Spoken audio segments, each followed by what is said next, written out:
ഇന്ന് ഞാൻ വന്നിരിക്കുന്നത് കുരുമുളകിട്ട് വരട്ടിയ ബീഫുമായിട്ടാണ്. എനിക്കിത് പറയുമ്പോൾ തന്നെ നാവിൽ നല്ല വെള്ളം വരുന്നുണ്ട് കേട്ടോ. കാരണം നല്ല സൂപ്പർ ടേസ്റ്റ് ആണ് കേട്ടോ, പറയാണ്ടിരിക്കാൻ പറ്റുന്നില്ല. കുരുമുളകാണെന്ന് വിചാരിച്ച ആവശ്യത്തിന് മാത്രമേ കേട്ടോ എരിവൊക്കെ ഉള്ളൂ, പാകമാണ്. അപ്പോൾ നമുക്ക് എല്ലാവർക്കും കഴിക്കാൻ പറ്റും. ബീഫ് ഇഷ്ടപ്പെടുന്ന ആൾക്കാർക്ക് ഇത് വാരിക്കോരി കഴിക്കും കേട്ടോ. അപ്പോൾ പിന്നെ എനിക്കിതൊരു സ്പെഷ്യൽ റെസിപ്പി കൂടിയാണ്. ഇത് ഉണ്ടാക്കുന്നത് എൻ്റെ ഹസ്ബൻഡാണ് കേട്ടോ. അപ്പോൾ നിങ്ങളെല്ലാവരും വീഡിയോ മുഴുവനായിട്ട് തന്നെ കാണണം, സ്കിപ്പ് ചെയ്യാണ്ട്. പിന്നെ എൻ്റെ ചാനൽ നിങ്ങൾ ഇതുവരെയായിട്ട് സബ്സ്ക്രൈബ് ചെയ്തിട്ടില്ല, ലൈക്ക് ചെയ്തിട്ടില്ല, കമന്റ് ചെയ്തിട്ടില്ല എങ്കിൽ പെട്ടെന്ന് തന്നെ പോയിട്ട് ലൈക്കും ഷെയറും കമന്റും സബ്സ്ക്രൈബൊക്കെ ചെയ്യണം കേട്ടോ. അപ്പോൾ നമുക്ക് എങ്ങനെയാണ് ഇത് ഉണ്ടാക്കണേ എന്നുള്ളത് നോക്കാം. അപ്പോൾ അതിന് വേണ്ടിയിട്ട് മേടിച്ചുകൊണ്ട് വന്നിരിക്കുന്നത് നല്ല എല്ലുള്ള ബീഫാണ്. എല്ലുള്ള ബീഫിന് നല്ല ടേസ്റ്റാണെന്ന് പറയണേ കേട്ടോ. അപ്പോൾ ഉണ്ട് അത് മേടിച്ചു. അപ്പോൾ ഞങ്ങൾ ഫ്രിഡ്ജിൽ വെച്ച് ഇനിയിപ്പോൾ അരമണിക്കൂർ ഒന്ന് വെള്ളത്തിലിട്ടൊന്ന് ആ തണുപ്പൊക്കെ ഒന്ന് മാറ്റേണ്ടി വരും. അപ്പം അങ്ങനെ ചെയ്യാം. അപ്പോൾ അരമണിക്കൂർ നന്നായിട്ടൊന്ന് ആ തണുപ്പൊക്കെ മാറാൻ വേണ്ടി വെള്ളത്തിലിട്ട് വെച്ചിട്ടുണ്ടായിരുന്നു. അത് കഴിഞ്ഞിട്ട് ഞാനൊന്ന് 3 വിസിലിൽ നന്നായിട്ടൊന്ന് വേവിച്ചെടുത്തു കേട്ടോ. നന്നായിട്ട് വെന്ത് കിട്ടിയിട്ടുണ്ട്. അപ്പോൾ ഒരു ചെറിയൊരു ഇന ആയതിന്റെ പേരിൽ 3 വിസിൽ മാത്രമേ എടുത്തിട്ടുള്ളൂ. അത് കഴിഞ്ഞിട്ട് 15 മിനിറ്റ് ഞാൻ ലോ ഫ്ലെയിമിലും വെച്ചായിരുന്നു. അപ്പോൾ ഞാൻ ഇതിലേക്ക് വേവിക്കാൻ വേണ്ടിയിട്ട് ഉപ്പും മഞ്ഞപ്പൊടിയും മാത്രമേ ഇട്ടുള്ളൂ, വേറെ ഒന്നും തന്നെ ഇട്ടില്ല കേട്ടോ.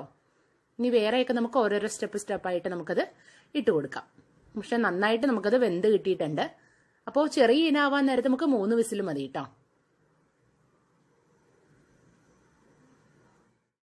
ഇനി അടുത്തതായിട്ട് സവാള നന്നായിട്ട് നീളത്തിൽ അരിയാണ് വേണ്ടത്. അപ്പൊ അതിനെടുത്തിരിക്കുന്നത് 2 സവാള കേട്ടോ. നമ്മൾ ചിക്കൻ, മട്ടൻ, ബീഫിന് അങ്ങനെയൊക്കെ ഉള്ളതിനൊക്കെ നമ്മൾ നന്നായിട്ട് സവാള അല്ലെങ്കിൽ ഇപ്പൊ ടൊമാറ്റോ ആണെങ്കിലൊക്കെ നീളത്തിൽ അരിഞ്ഞ് എടുക്കണതാണ് നല്ലത്.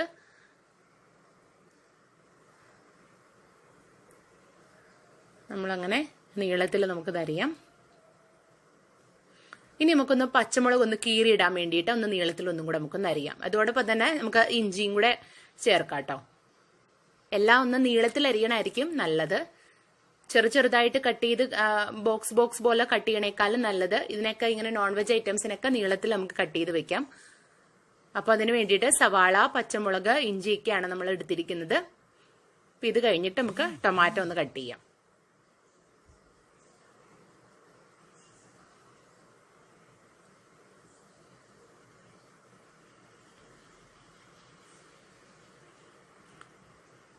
കൂടുതലായിട്ട് പച്ചമുളക് ചേർക്കേണ്ടവർക്ക് അത് ചേർക്കാം കേട്ടോ. അപ്പൊ ഞങ്ങളിപ്പോ 2 മാത്രമേ എടുത്തിട്ടുള്ളൂ. അപ്പൊ അങ്ങനെ നമ്മൾ സവാളയുടെ കട്ടിങ് എല്ലാം കഴിഞ്ഞു. ഇനി നമുക്ക് ടൊമാറ്റോ കട്ട് ചെയ്യാം. കൂടുതൽ ചെറുതായിട്ടൊന്നും കട്ട് ചെയ്യണില്ല കേട്ടോ. ഒന്ന് നീളത്തിൽ കട്ട് ചെയ്തിട്ട് ഒന്ന് 2ആയിട്ടൊന്നും മുറിക്കണേ ഉള്ളൂ. അപ്പൊ അതിനും 2 ടൊമാറ്റോ തന്നെയാണ് എടുത്തിരിക്കുന്നത് കേട്ടോ.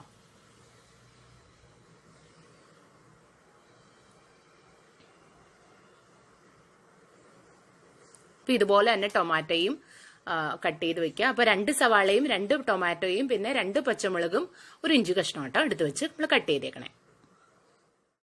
അപ്പോൾ സവാള കട്ടിങ് എല്ലാം കഴിഞ്ഞിട്ടുണ്ട്. ഇനി നമുക്കൊന്ന് ചീനച്ചട്ടിയിൽ അല്ലെങ്കിൽ ഏതെങ്കിലും ഒരു പാനിൽ കുറച്ച് നമുക്ക് വെളിച്ചെണ്ണയിൽ ഒന്ന് വഴറ്റാൻ വേണ്ടിയിട്ട് വിടാം.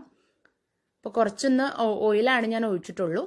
ഇനി ഇതിലേക്ക് നമുക്ക് പച്ചമുളകും ഇഞ്ചിയും സവാളയും എല്ലാം അരിഞ്ഞു വെച്ചിരിക്കുന്നത് നമുക്കിതിലേക്ക് ചേർക്കാം.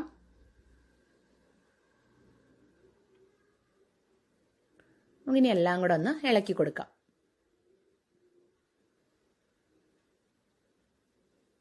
ഇതിലേക്ക് ഇപ്പോൾ ടൊമാറ്റോ നമ്മളിപ്പോൾ ആഡ് ചെയ്യുന്നില്ല കേട്ടോ. നന്നായിട്ടൊന്ന് ഇതൊക്കെ നന്നായിട്ട് വഴറ്റി കഴിഞ്ഞതിന് ശേഷം മാത്രമേ ലാസ്റ്റാണ് ടൊമാറ്റോ നമ്മൾ ചേർക്കണുള്ളൂ. നന്നായിട്ട് നമ്മൾ ഇളക്കി കൊടുക്കുക. ഒരു 2-3 മിനിറ്റ് മാത്രം നമ്മൾ ഇളക്കിക്കൊണ്ടിരിക്കുമ്പോൾ നന്നായിട്ടൊന്ന് ചുങ്ങി കിട്ടും. അപ്പോൾ ചുങ്ങി കഴിഞ്ഞതിന് ശേഷം നമുക്ക് ബാക്കിയെല്ലാ പൊടിയൊക്കെ നമ്മൾ ആഡ് ചെയ്താൽ മതി. 2-3 മിനിറ്റ് നമുക്ക് നന്നായിട്ടൊന്ന് ഇളക്കിക്കൊണ്ടിരുന്ന് തന്നെ ചുങ്ങാൻ വേണ്ടി വിടാം. കണ്ടോ, ഒരു 2.5 മിനിറ്റ് എടുത്തു കേട്ടോ എനിക്ക് ഈ ഒരു പാകമാവാൻ വേണ്ടിയിട്ട്. ഇതുപോലെ തന്നെ കുറച്ച് നേരവും കൂടെ നമുക്കൊന്ന് വിടാം.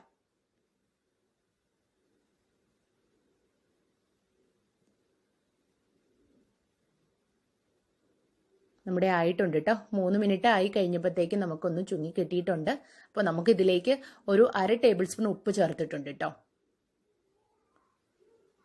നമ്മൾ നേരത്തെ 1/2 ടേബിൾ സ്പൂൺ ചേർത്തിട്ടുണ്ടായിരുന്നു ബീഫ് വേവിക്കാൻ നേരത്ത്. ഇപ്പോൾ 1/2 ടേബിൾ സ്പൂണും കൂടെ ചേർത്ത് 1 ടേബിൾ സ്പൂൺ ഉപ്പാണ് നമ്മളിപ്പോൾ ടോട്ടൽ ചേർത്തിരിക്കുന്നത്. ഇനി നമുക്ക് മഞ്ഞപ്പൊടിയും കൂടെ ആഡ് ചെയ്യാം. മഞ്ഞപ്പൊടി 1/2 തന്നെ മതി. 1/2 ടേബിൾ സ്പൂൺ മഞ്ഞപ്പൊടിയും ഉണ്ട്. ഇനി നമുക്ക് മല്ലിപ്പൊടിയാണ്. മല്ലിപ്പൊടി എന്ന് പറഞ്ഞിരിക്കുന്നത് 1 ടേബിൾ സ്പൂൺ മല്ലിപ്പൊടി മാത്രം നമ്മൾ ചേർത്താൽ മതി. അതിൽ കൂടുതലിന്റെ ആവശ്യമില്ല കേട്ടോ. 1 ടേബിൾ സ്പൂൺ മാത്രം. ഇനി നമുക്ക് എല്ലാം കൂടെ നന്നായിട്ടൊന്ന് ഇളക്കിക്കൊണ്ടിരിക്കാം. ഒന്ന് ഇളക്കി കഴിഞ്ഞതിന് ശേഷം പിന്നെ നമുക്കൊന്ന് മുളക് പൊടി ചേർത്താൽ മതി. മുളക് പൊടി ചേർക്കാം. മുളക് പൊടി 1-1.5 ടേബിൾ സ്പൂൺ മുളക് പൊടി തന്നെ ചേർക്കാം കേട്ടോ. കാശ്മീരി ചില്ലി ആവാൻ നേരത്തെ കളർ മാത്രമേ ഉണ്ടാവുള്ളൂ, അത്ര എരിവുണ്ടാവില്ല. അപ്പോൾ അതുകൊണ്ട് 1.5 ടേബിൾ സ്പൂൺ മുളക് പൊടി നമുക്ക് ചേർക്കാം. ഒന്ന് പുക വരുമ്പോൾ ഒന്ന് ലോ ഫ്ലെയിമിലേക്ക് ആക്കാം കേട്ടോ. നന്നായിട്ടൊന്ന് ഇളക്കി കഴിഞ്ഞതിന് ശേഷം നമുക്കൊന്ന് ടൊമാറ്റോ ആഡ് ചെയ്താൽ മതി ഇതിലേക്ക്.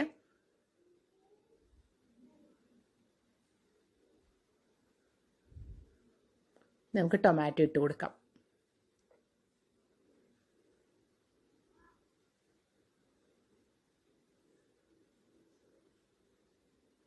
അപ്പോൾ ഞാൻ ടൊമാറ്റോയും കൂടെ ചേർത്തിട്ടുണ്ട്. ഞാനല്ല, ഹസ്ബൻഡ് ടൊമാറ്റോയും കൂടെ ചേർത്തിട്ടുണ്ട്. പറഞ്ഞു പോയപ്പോൾ അങ്ങനെ പറഞ്ഞു പോയതാട്ടോ. ഇനി അതും കൂടെ നന്നായിട്ടൊന്ന് വഴറ്റി കഴിഞ്ഞതിന് ശേഷം നമുക്ക് കുരുമുളക് പൊടിയും ലേശം വെള്ളമൊക്കെ നമുക്ക് ചേർക്കാം.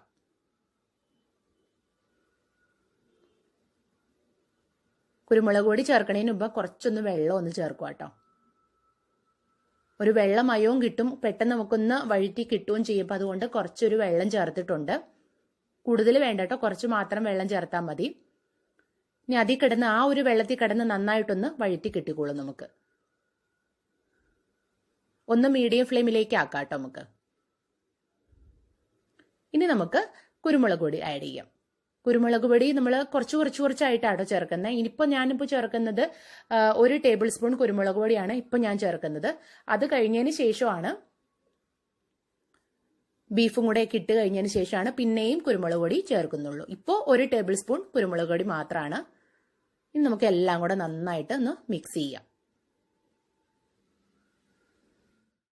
അപ്പോൾ നമ്മുടെ സവാളയും തക്കാളിയൊക്കെ നന്നായിട്ട് വഴറ്റി കഴിഞ്ഞു. ഇനിയിപ്പോൾ ബീഫാണ് ചേർക്കാൻ പോണത്. നമ്മൾ വേവിച്ച് വെച്ചിരിക്കുന്ന ഈ ബീഫ് നമുക്ക് മൊത്തമായിട്ട് തന്നെ ഇട്ട് കൊടുക്കാം.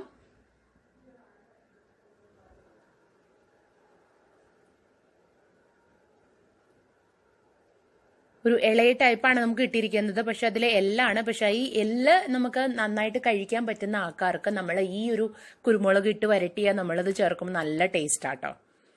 നന്നായിട്ടൊന്ന് മൂടി വെക്കണം. നമുക്കിത് ഒന്ന് ഒപ്പി വെച്ചിട്ടേ ഉള്ളൂ കേട്ടോ, കൂടുതലായിട്ട് ഇളക്കിയിട്ടില്ല. നമുക്കൊന്ന് മൂടി വെക്കാം. അപ്പോൾ ഞങ്ങളതൊന്ന് മൂടി വെച്ചിട്ടുണ്ട്. ഒരു 10 മിനിറ്റ് മാത്രം മൂടി വെച്ചാൽ മതി കേട്ടോ. അപ്പോൾ അടച്ചു വെച്ച് 10 മിനിറ്റ് കഴിഞ്ഞു കേട്ടോ. ഇനി നമുക്ക് ആ തട്ടത്തിന്റെ മുകളിൽ കൂടെ കുറച്ച് വെള്ളം നമ്മളൊന്ന് ഒഴിച്ചു കൊടുക്കുവാണ്. ഡയറക്റ്റ് ആയിട്ട് നമ്മൾ ബീഫിലേക്ക് വെള്ളം ഒഴിക്കുമ്പോൾ ചിലപ്പോൾ കൂടാനുള്ള സാധ്യതയുണ്ട്. അപ്പം അതുകൊണ്ട് ആവശ്യത്തിന് മാത്രം നമുക്ക് വെള്ളം കിട്ടിയാൽ മതി. ഒന്ന് താത്തി കൊടുക്കാം. അപ്പോൾ ആവശ്യത്തിന് മാത്രം വെള്ളം അതിൻ്റെ ഉള്ളിലേക്ക് പോവുള്ളൂ കേട്ടോ. നമുക്കൊന്ന് മീഡിയം ഫ്ലെയിമിലേക്ക് ഇട്ടൊന്ന് തിളയ്ക്കാൻ വിടാം. ഈ സമയത്ത് നമുക്ക് ആ ഒരു തട്ടവും മാറ്റാം. നന്നായിട്ട് തിളച്ച് വരുന്നുണ്ട്. നമ്മൾ ഹൈ ഫ്ലെയിമിലേക്ക് വെക്കേണ്ട കേട്ടോ, മീഡിയം ഫ്ലെയിമിൽ തന്നെ വെച്ചിട്ട് നമുക്കൊന്ന് ഇളക്കി കൊടുത്തോണ്ടിരുന്നാൽ മതി. ഒരു 1-1.5 മിനിറ്റ് കഴിയുമ്പോൾ നന്നായിട്ട് വെള്ളമൊക്കെ വറ്റിയിട്ട് പ്രോപ്പർ പരിവായിട്ട് നമുക്ക് കിട്ടും കേട്ടോ. അപ്പോൾ അതിന് വേണ്ടിയിട്ട് നമുക്കൊന്ന് ഇളക്കി കൊടുത്തോണ്ടേ ഇരിക്കാം. ഈ സമയത്ത് നമുക്ക് ഉപ്പ് കുറവാണെങ്കിൽ ഉപ്പ് ചേർക്കേണ്ട ടൈമാണ് കേട്ടോ.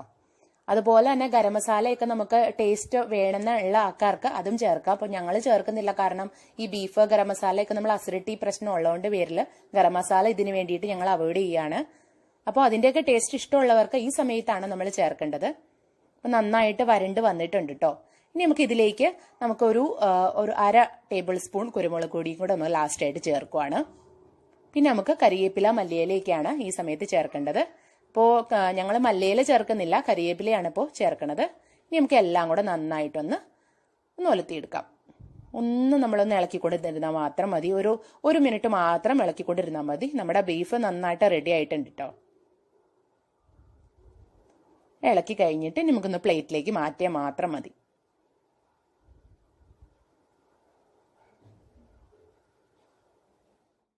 അങ്ങനെ നമ്മുടെ കുരുമുളക് ഇട്ട് വരട്ടിയ ബീഫ് റെഡി ആയിട്ടുണ്ട്. അടിപൊളിയാണ്. നമ്മൾ കുറച്ച് മാത്രമേ ആട്ടോ നമ്മൾ കുരുമുളക് ഇട്ടുള്ളൂ. 1.5 ടേബിൾ സ്പൂൺ മാത്രമേ ചേർത്തുള്ളൂ. അപ്പോൾ അതുകൊണ്ട് കുറച്ച് മാത്രമേ എരിവുണ്ടാവുള്ളൂ. ഗരം മസാല ആണെങ്കിൽ പിന്നെ നമ്മൾ ചേർത്തിട്ടേ ഇല്ല. അപ്പോൾ അതുകൊണ്ട് കുട്ടികൾക്കും വലിയവർക്കും ഒരുപോലെ തന്നെ കഴിക്കാൻ പറ്റുന്നതാണ്. ഇതിപ്പോൾ ഹസ്ബൻഡ് ഉണ്ടാക്കിയിരിക്കുന്നത് ഒരു ബാച്ചിലർ സ്റ്റൈലും കൂടിയാണ്. അപ്പോൾ അതുകൊണ്ട് ബാച്ചിലേഴ്സുകാർക്കും ഇത് ട്രൈ ചെയ്ത് നോക്കാവുന്ന ഒരു സംഭവം തന്നെയാണ്. വളരെ പെട്ടെന്ന് തന്നെ നമുക്ക് തയ്യാറെടുത്ത് നമ്മൾ ചെയ്ത് നോക്കാവുന്നതാണ്. അപ്പോൾ എല്ലാവരും ഇത് ട്രൈ ചെയ്ത് നോക്കണം. കമന്റ് ബോക്സിൽ അഭിപ്രായങ്ങൾ പറയാനും മറക്കരുത്. എന്റെ ചാനൽ നിങ്ങൾ ഇതുവരെയായിട്ട് സബ്സ്ക്രൈബ് ചെയ്തിട്ടില്ലെങ്കിൽ പെട്ടെന്ന് തന്നെ പോയിട്ട് സബ്സ്ക്രൈബും ചെയ്യണം. അടുത്തുള്ള ബെല്ലൈക്കണും പ്രസ് ചെയ്യാൻ മറക്കരുത്. പിന്നെ ലൈക്ക് ചെയ്യണം, ഷെയർ ചെയ്യണം, കമന്റ് ചെയ്യണം. അപ്പോൾ നിങ്ങൾക്ക് എല്ലാവർക്കും ഈ ഒരു വീഡിയോ ഇഷ്ടമായത് ഞാൻ കരുതുന്നു. പുതിയൊരു വീഡിയോസ് ആയിട്ട് ഞാൻ വീണ്ടും വരാം. അതുവരെ നിങ്ങൾക്ക് എല്ലാവർക്കും ബൈ.